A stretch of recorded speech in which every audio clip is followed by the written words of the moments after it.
여러분, 우리가 예수님을 믿고 그리스도인이 되었죠. 거룩한 성도가 되었죠. 이 그리스도인이 되고 성도가 되어서 살아가면서 하나님을 더 깊이 알아가고 예수님을 더 깊이 알아갈 때는 정말로 말로 표현할 수 없는 기쁨과 은혜가 우리 가운데 넘쳐납니다. 아멘이십니까?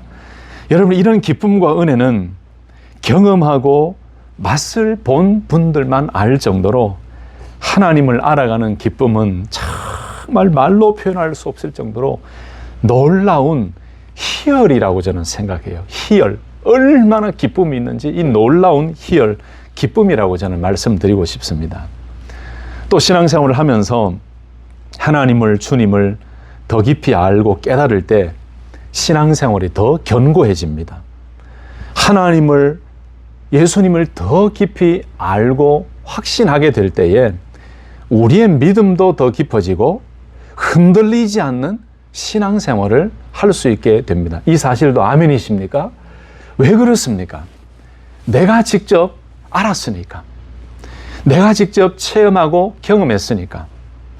이론으로만, 생각으로만 가지고 있던 하나님, 예수님이 아니라 내가 직접 하나님의 말씀을 통해, 예배를 통해, 기도를 통해, 삶을 통해 하나님을 경험하고 알았기 때문에, 내가 직접 말씀을 통해, 기도를 통해, 성령의 깨닫게 하심을 통해, 삶을 통해, 예배를 통해 예수님을 더 명확하게 알았기 때문에 내 마음속에는 흔들리지 않는 견고함이 생기고 내 마음속에, 내 신앙생활 가운데 기쁨과 감사가 넘쳐나게 되어 있어요.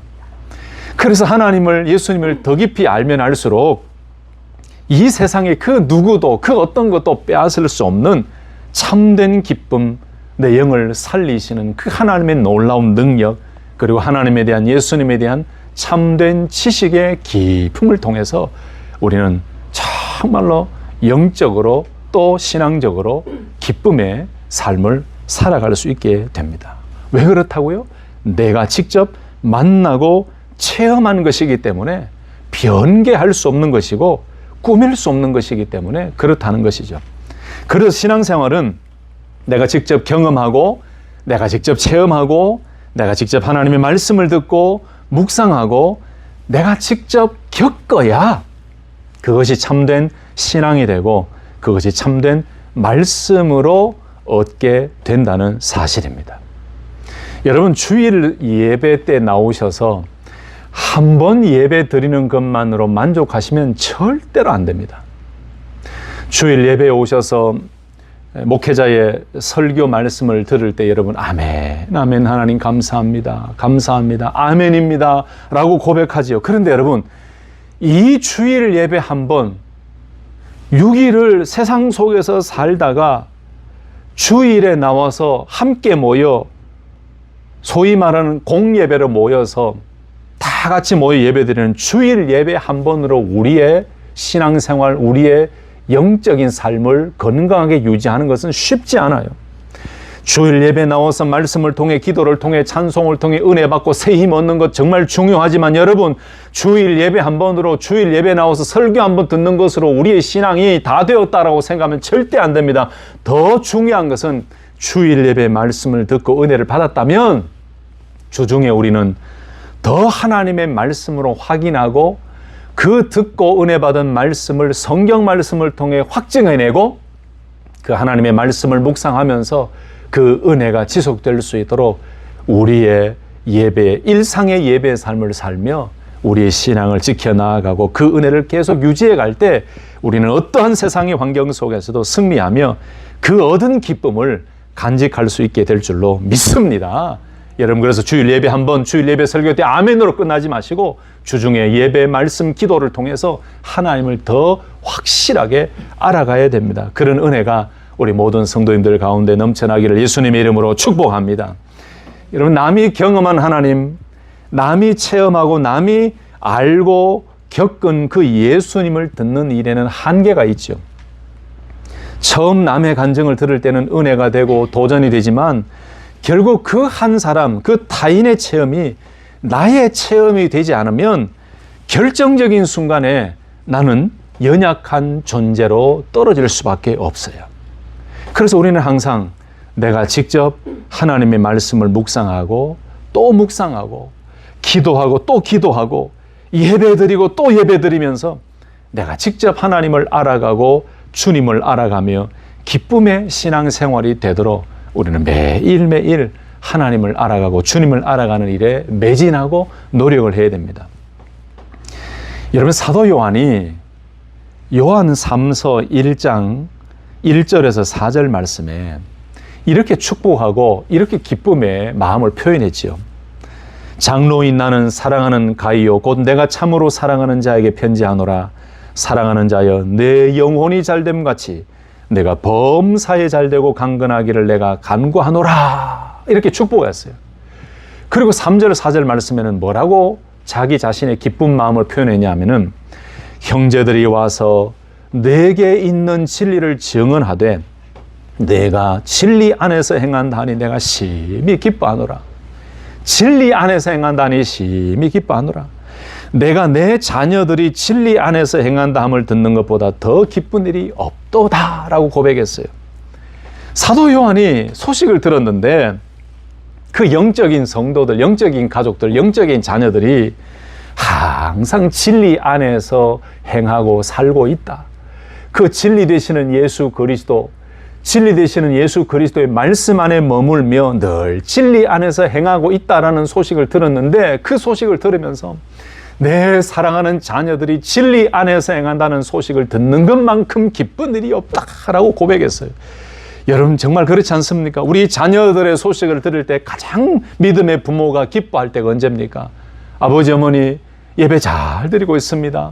손자 손녀들이 딸 아들이 우리 가정이 정말 기도하며 하나님 말씀 붙들고 예배자로 승리하고 주님 안에 있습니다. 말씀 안에 있습니다. 기도해 주셔서 감사합니다. 걱정하지 않으셔도 됩니다. 그렇게 믿음으로 살고 있습니다. 여러분 부모님들이 이 소식을 듣는 것만큼 더 기쁜 일이 어디 있겠습니까? 할렐루야.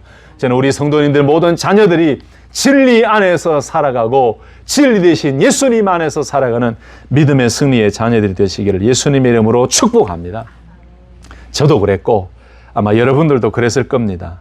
신앙이 믿음이 자라려고 할 때 자꾸 질문이 생기지요.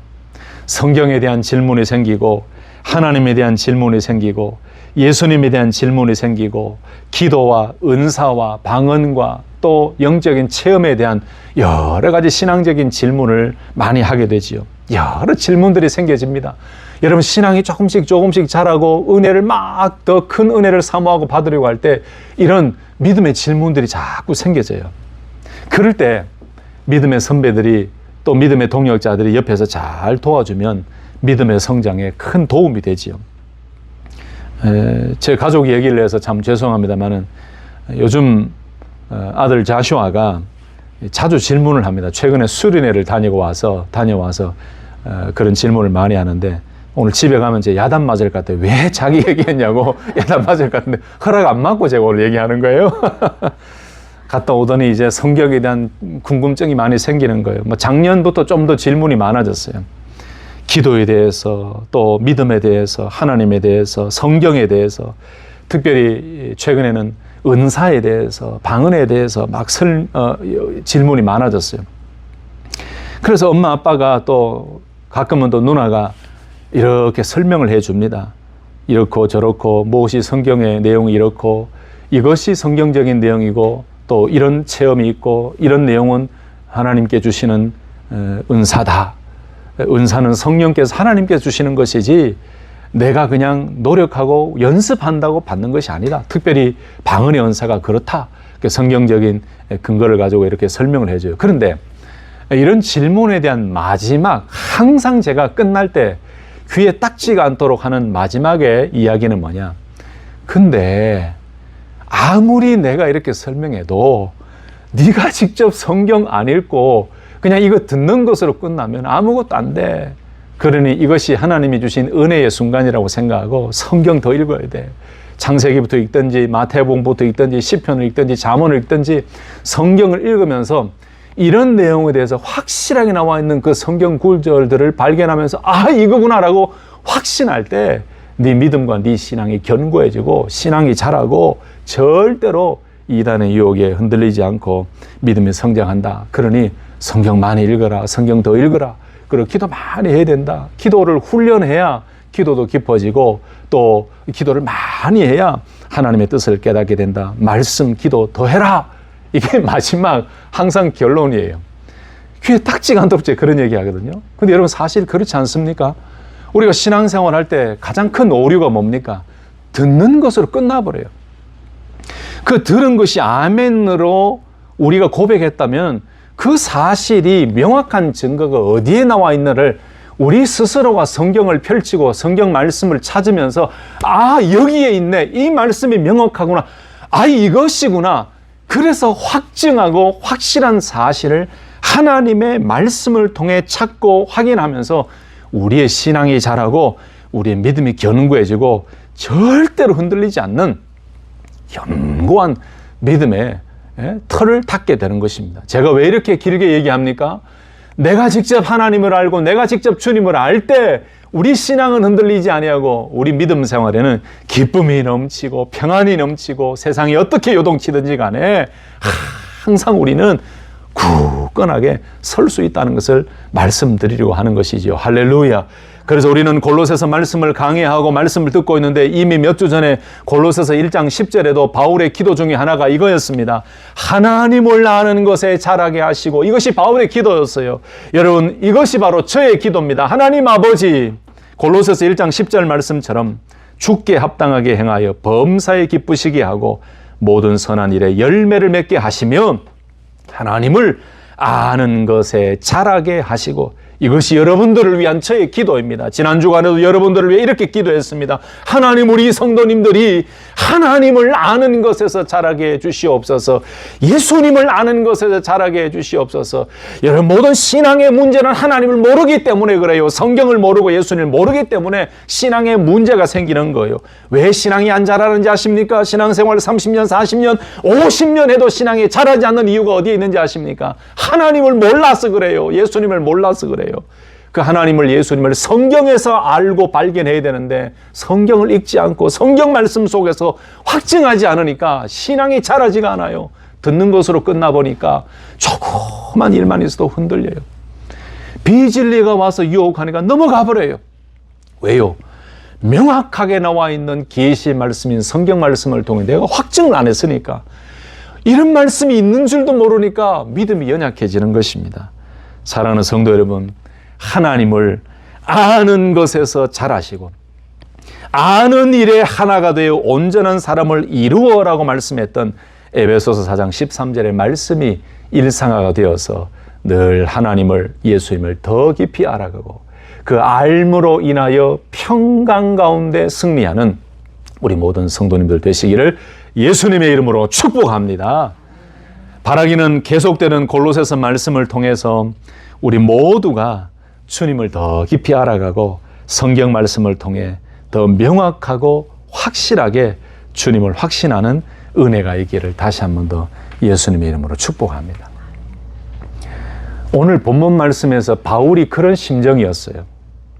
골로새 교회 성도들이 여러 가지 이단들의 공격과 유혹과 여러 가지 이방 사상과 철학 사상으로 믿음이 흔들흔들하고 막 복잡한 생각을 가지고 있을 때 사도 바울이 골로새 교회의 소식을 듣고 정말 믿음 가운데 있다, 사랑을 실천하고 있다라는 소식을 듣고 기도할 때마다 감사의 기도가 넘쳐났지만 한편으로는 아하, 예수님이 누구신지에 대해서 내가 다시 한번 명확하게 설명을 해야겠다라는 생각을 가지고 이제 오늘 15절부터 본격적으로 예수님이 누구신가, 바로 기독론에 대해서 설명하고 설교하고 가르치기를 시작한 것입니다.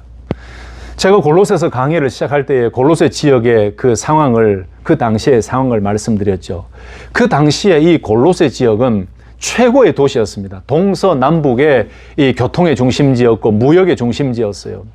그런데 히에라볼리라든지 주변의 도시가 도로가 세워지고 더 많이 발전하면서 골로새 교회는, 골로새 지역은 점점 약화되어져서 지금은 가면은 이 골로새 교회의 흔적만 남아있지 그런 어떤 유형적인 건물은 잘 보지 못할 정도로 굉장히 쇠락해져 있는 그 모습을 성지순례 가면 볼 수 있거든요. 그런데 바울이 이 말씀을 써서 예수님이 누구신가에 대해서 가르치고 편지를 쓸 당시에는 골로새 지역이 최고의 도시였을 정도로 어마어마한 사람들이 왕래하고 무역과 상업과 거래가 이루어졌던 곳이거든요. 그러니 동서남북에서 사람들이 다 모이고 심지어 복잡한 그 당시에 철학 사상가들이 모이고 철학적인 논쟁이 일어나고 또 많은 이방 사상, 많은 이단들이 그 지역에 와서 정말 교회를 힘들게 만들고 많은 이방 철학과 사상으로 예수를 믿는 믿음의 성도들을 공격하고 유혹하던 그런 상황이었거든요. 그러니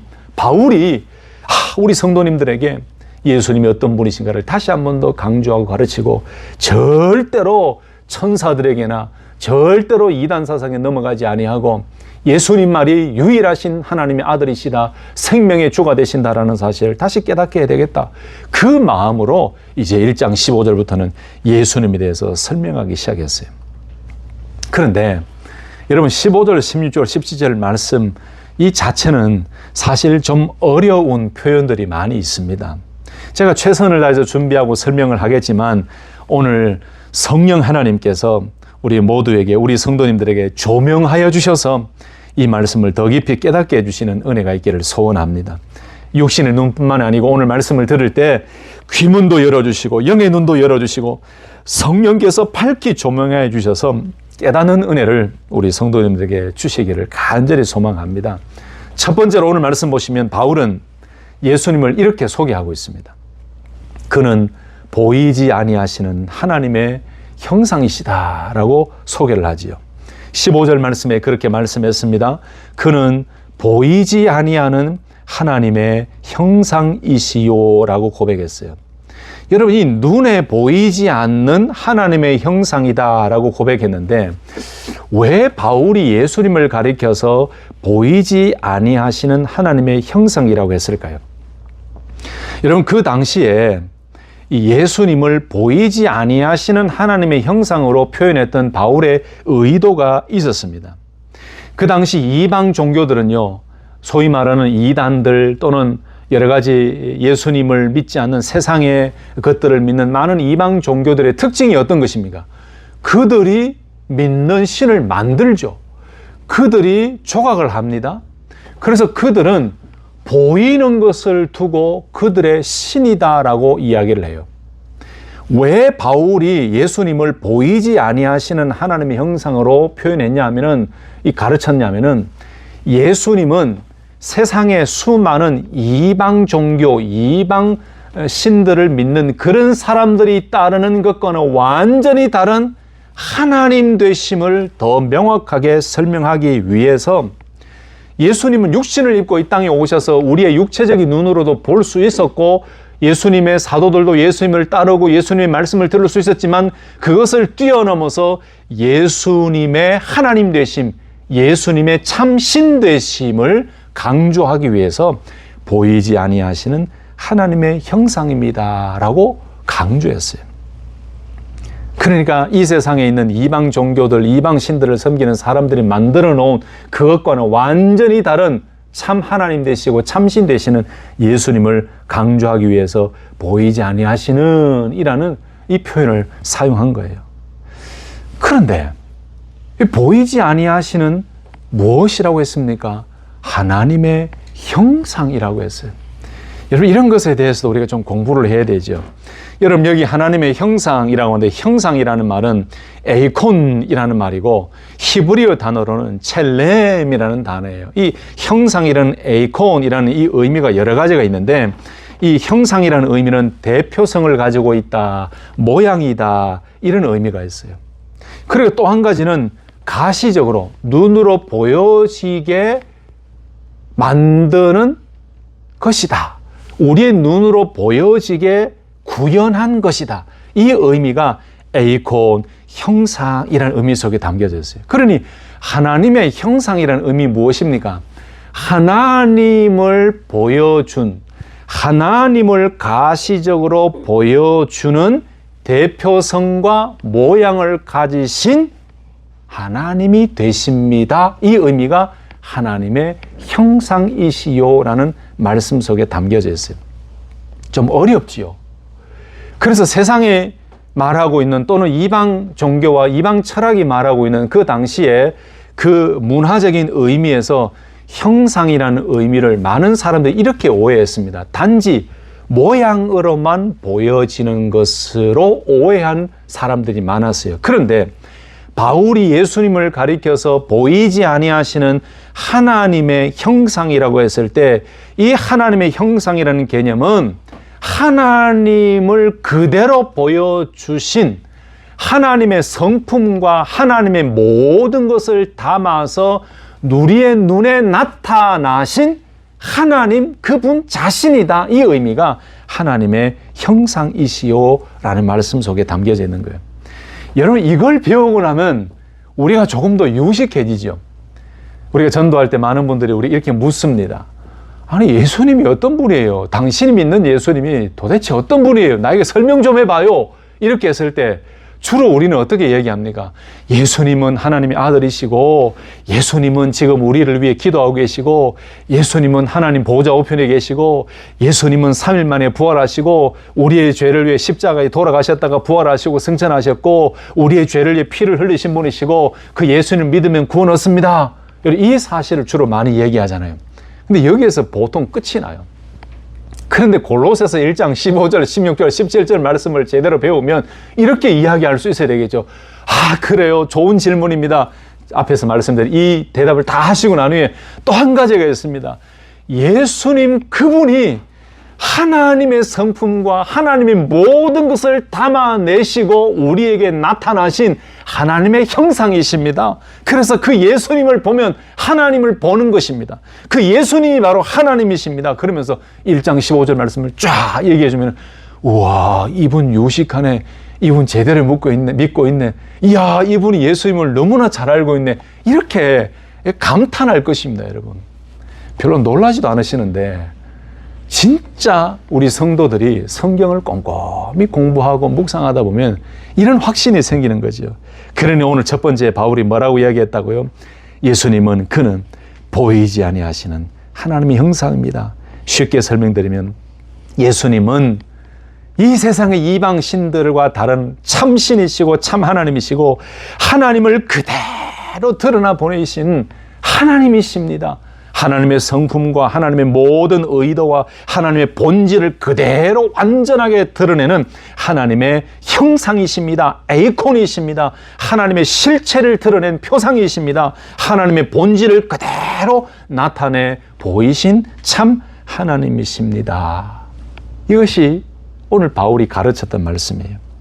그래서 고린도후서 4장 4절에는 그리스도는 하나님의 형상이다 라고 고백하면서 예수님은 하나님의 성품과 본질을 완전하게 드러내신 분이라고 설명했죠. 그리고 오늘 본 말씀에도 그는 보이지 아니하는 하나님의 형상이시요라고 했는데 그 하나님을 보이지 않으시는 하나님을 보이는 예수님으로 이 땅에 탄생하셔서 가시적으로 하나님을 그대로 드러내 보내신 하나님이십니다라고 바울이 강조했던 것입니다. 우리가 그 주님을 믿고 있어요. 우리가 그 하나님을 믿고 있어요. 바울이 강조하고 싶었던 것이 바로 이런 모습입니다. 이런 성경에 보니까 이런 근거가 되는 말씀들이 많이 있더라고요. 요한복음 14장 9절에 나를 본 자는 아버지를 보았거늘 어찌하여 아버지를 보이라 하느냐. 마태복음 10장 40절에 너희를 영접하는 자는 나를 영접하는 것이요 나를 영접하는 자는 나를 보내신 이를 영접하는 것이라 말씀했어요. 요한복음 13장 20절 말씀에 내가 진실로 진실로 너희에게 이르노니 내가 보낸 자를 영접하는 자는 나를 영접하는 것이요 나를 영접하는 자는 나를 보내시는 이를 영접하는 것이니라. 여러분 이 말씀들이 연결되어져서 고리고리를 물고 우리가 이 말씀을 머릿속에 두고 있으면 이렇게 설명할 수가 있죠. 하나님 보여봐. 온 우주 만물을 창조하신 하나님, 당신이 그 하나님 믿고 있는 하나님 보여봐 라고 그렇게 질문받을 때 우리가 어떻게 이야기할 수 있습니까? 예수님이 바로 하나님이시다. 그러면서 오늘 말씀을 근거로 대죠. 예수님이 보이지 아니하시는 하나님의 형상입니다. 하나님은 우리 눈에 보이지 아니하십니다. 그러나 보이지 아니하시는 그 하나님을 우리에게 보여주신 하나님의 본질과 하나님의 성품 모두를 담아서 우리에게 나타내 보이시고 우리에게 실체의 본질을 보여주신 분이 예수님이십니다. 그 예수님을 본 사도들이, 그 예수님을 본 초대교회 성도들이 계속 복음을 전파했고, 그 예수를 믿은 사람들이 지금 이 시대까지 복음을 전파해서 나에게까지 왔고, 그래서 하나님을 보여달라고 하는 그 믿음 없는 자에게도 나를 보는 자가 아버지를 보는 것인데 무슨 아버지를 보이라고 하느냐, 빌리바라고 했던 그 말씀처럼 당신도 예수님을 믿고 영접하면 그 예수님이 하나님이시고 모든 하나님에 대한 질문은 예수님에게서 답을 얻을 수 있다라고 이야기할 수 있는 것이죠. 할렐루야! 예수님이 하나님 되심을 믿으시기를 예수님의 이름으로 축복합니다. 오늘 바울이 예수님을 어떻게 소개했다고요? 보이지 아니하시는 하나님의 형상이시요라고 고백했습니다. 오늘도 우리는 그 주님을 믿고 그 주님을 따라갑니다. 오늘도 우리는 그 주님의 말씀을 아멘으로 순종하며 그 주님의 말씀이 하나님의 말씀이요, 주님이 선포하시는 그 복음과 그 메시지가 하나님의 음성이요, 바로 그 주님의 말씀을 통해서 우리는 하나님을 알고 주님의 메시지를 통해서 우리는 하나님의 성품을 알게 되는 것이죠. 사랑하는 성도 여러분, 오늘 바울이 이렇게 힘주어서 강조했던 것처럼 저와 여러분들이 이런 하나님 되시는 예수님, 보이지 아니하시는 그 하나님의 형상이신 예수님을 기억하며 늘 주님 앞에 말씀 안에 믿음 안에 머물 때 우리의 신앙이 견고하게 달려갈 수 있고 그 주님으로 인하여 우리의 남은 삶이 더욱더 승리의 삶을 살아갈 수 있다는 것을 기억하시고 이 주님을 붙들고 승리하는 귀한 삶이 되시기를 예수님의 이름으로 축복합니다.